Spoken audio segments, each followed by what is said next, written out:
और जैसे ही धेनु राजीव गांधी की पैर पकड़ने की प्रयास करते हैं तभी अचानक होता है एक बहुत ही बड़ा बम धमाका। राजीव गांधी की हत्या एक ऐसा झटका जिसने न केवल भारत को बल्कि पूरे विश्व को हिला दिया। राजीव गांधी की हत्या से न केवल एक नेता की मृत्यु हुई थी बल्कि एक ऐसे दौर का भी अंत था जिसमें भारत के परिवर्तन और विकास की एक नई राह पर कदम रखा था। इनकी मृत्यु ने भारत की राजनीतिक और सामाजिक जैसे क्षेत्रों में गहरे प्रभाव को छोड़े। तो चलिए दोस्तों जानते हैं कि आखिर राजीव गांधी के साथ उस आखिरी दिन में क्या हुआ था और वे कौन से लोग थे जो राजीव गांधी का जान लेना चाहते थे। दोस्तों यदि आपको ये वीडियो पसंद आएगा तो आप लाइक कमेंट सब्सक्राइब जरूर करेंगे। चलिए शुरू करते हैं।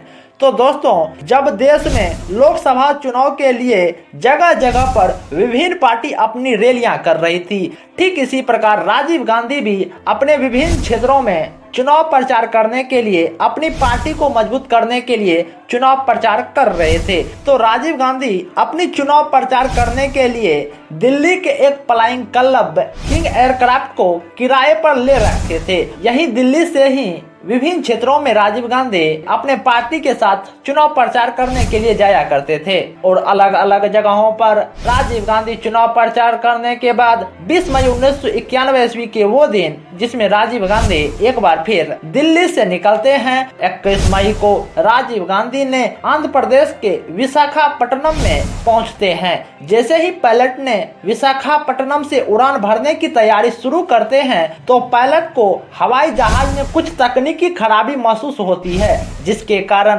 राजीव गांधी अपने उस हवाई अड्डे से पुनः विशाखापट्टनम पहुंच जाते हैं और वहीं सोचते हैं कि आज हम सभी पार्टी के दल के नेता यहीं ठहर जाते हैं। लेकिन कुछ देर बाद ही हवाई जहाज को ठीक कर दिया जाता है तो राजीव गांधी पुनः वापस से हवाई जहाज के अड्डे पर पहुंच जाते हैं। लेकिन कौन जानता था कि यह उनकी आखिरी यात्रा होने जा रही है। राजीव गांधी जिस प्रेरम बुजुर्ग के मैदान में चुनाव प्रचार करने गए थे तो वहां पर बहुत ही ज्यादा भीड़ लग चुकी थी। लोग राजीव गांधी का घंटों भर से इंतजार कर रहे थे, लेकिन इसमें से कुछ ऐसे भी लोग थे जो राजीव गांधी को इस दुनिया से अलविदा करना चाहते थे। चुनावी प्रचार के कारण लाखों हजारों लोगों की भीड़ थे और राजीव गांधी को अपने से 100 मीटर दूर पर माला अर्पण करते हैं और जो ही अपने सभा मंच तक पहुंचने की कोशिश करते हैं तो विभिन्न प्रकार के व्यक्ति राजीव गांधी से मिलने की प्रयास करते हैं। इसी बीच इनसे मिलने वाले जितने भी लोग होती है इस पर कड़ी नजर रखने की आदेश IPS R राघवन को दी जाती है और राजीव गांधी के भी एक अभियुवा दल के कुछ लोगों के नाम एक सूची तैयार की गई थी। इसी बीच एक औरत धेनु जिनके हाथों में चंदन की माला थी वो भी सभा में आती है। हालांकि इस महिला पर किसी का ध्यान नहीं जाता है और इसके साथ ही साथ इनके साथ एक पुरुष जो एक सफेद कुर्ता पजामा पहने हुए थे, ये सभी सभा में जाकर बैठ जाते हैं। जब इन सबको राजीव गांधी के आने की सूचना मिलती है तो उनको पता चलता है कि पहले राजीव गांधी जी अपने माता श्री को माला अर्पण करेंगे और इसके बाद वो रोड क्राफ्ट पर आएंगे और सभी व्यक्ति से मिलेंगे, क्योंकि राजीव गांधी एक ऐसे शख्स हैं, एक ऐसे लोकप्रिय नेता हैं जिसमें वो ये नहीं देखते कि कौन अमीर व्यक्ति है या कौन गरीब व्यक्ति है, वो हर एक व्यक्ति से मिलने के प्रयास करते हैं।